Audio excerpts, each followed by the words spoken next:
السلام علیکم ورحمۃ اللہ۔ آپ تب تک مدرسہ گھما کے دکھائیں۔ میں احمد نسیم حلیمی، خادم مدرسہ عربیہ ریاض العلوم، چونکیہ گرینی جونپور، ابن مولانا عبد الرحیم صاحب متظلہ العلی، ابن مولانا عبد الحلیم صاحب نور اللہ مرقدہ۔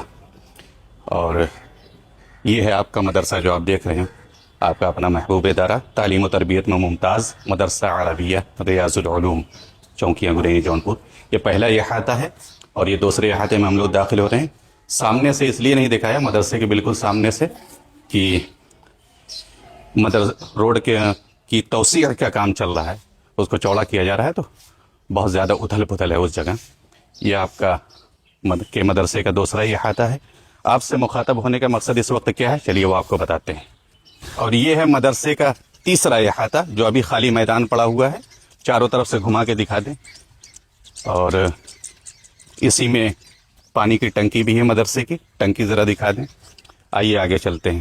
اور یہی ہے وہ جگہ جہاں شعبہ پرائمری تعمیر ہو رہا ہے، اور 70 درسگاہوں پر مشتمل شعبہ پرائمری کا تعمیری کام جاری ہے۔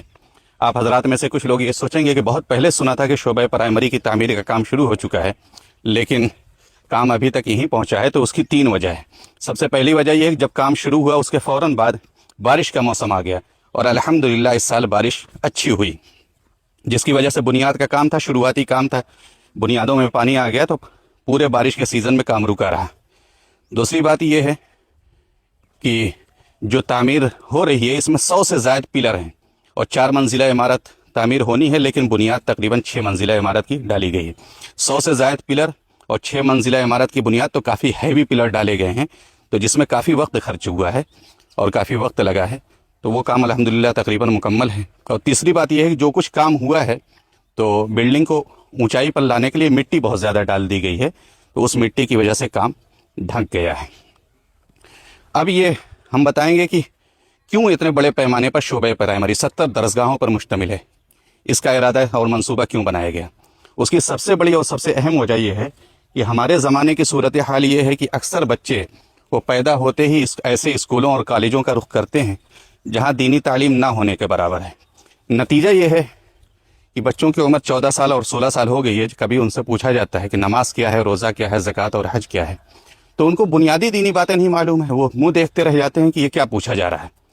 اور بسا اوقات تو بعض بچوں کو کلمہ طیبہ تک نہیں معلوم ہے، نعوذ باللہ من ذالک۔ اور کچھ اسکولوں اور کالجوں کی فضا اور اس کا ماحول، اس کا ایٹماسفیئر اتنا زہر آلود ہے، اتنا خراب ہے، یہ سمجھ لیجئے بچوں کے دل و دماغ سے دین و ایمان کی غیرت اور حمیت اور اس کی روح بالکل کھرچ کر پھینک دی جاتی ہے۔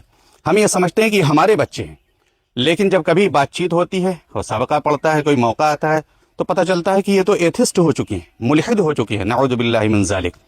تو اسی صورتحال کے پیش نظر یہ فیصلہ کیا گیا کہ شعبہ پرائمری کو اور بڑے پیمانے پر اور مزید مؤثر بنایا جائے۔ حالانکہ پہلے شعبہ حفظ کا کام شروع ہو گیا تھا، ذرا گھما کے دکھائیں ادھر۔ شعبہ حفظ بنانے کا، یعنی دارالتحفیظ بنانے کا ارادہ تھا، اور یہ پروگرام تھا کہ شعبہ حفظ کے طلباء کی درسگاہیں اور ان کا ہاسٹل اور ان کے کھانے پینے کا انتظام، یہ سب کچھ علیحدہ کر دیا جائے۔ لیکن اس صورتحال کے مد نظر اس کام کو ملتوی کیا گیا، اس کو روکا گیا، اور شعبہ پرائمری کا تعمیری کام جاری ہے۔ اور یہ منصوبہ ہے، اور پہلے سے یہ پروگرام ہمارے یہاں چل رہا ہے کہ اس طرح کا سلیبس رکھا جائے جس میں دینی اور عصری دونوں علوم یکجا ہوں، یعنی ریلیجس اور ماڈرن ایجوکیشن ایک ساتھ جمع کرتے ہوئے بچوں کو بنیادی دین تعلیمات سے آراستہ کیا جا سکے۔ اس کا جو یہ تعمیری کام جاری ہے، تو اس کا ڈرائنگ پلان یعنی تعمیری خاکہ وہ آپ کی اسکرین پر نظر آ رہا ہے، اس کو آپ دیکھ رہے ہیں، اور اس کا 3D پلان یعنی تصویری خاکہ وہ بھی آپ کی اسکرین پر نظر آ رہے ہیں، آپ اس کو دیکھ رہے ہیں۔ اور مدرسے کے بینک اکاؤنٹ کی تفصیل اور اس کا QR کوڈ ویڈیو کے لاسٹ میں دے دیا جائے گا۔ تو آپ حضرات سے درخواست ہے کہ جتنا ہو سکے زیادہ سے زیادہ بڑھ چڑھ کر کے اس میں حصہ لیجئے، اس لیے کہ یہ بچوں کے روشن مستقبل کے ساتھ ساتھ ان کے دین اور ایمان کی حفاظت کا مسئلہ ہے، اس لیے زیادہ سے زیادہ تعاون فرمائیں۔ اللہ تعالیٰ آپ کے تعاون کو قبول فرمائیں اور دنیا اور آخرت میں اس کا بہترین بدلہ عطا فرمائیں۔ السلام علیکم ورحمۃ اللہ وبرکاتہ۔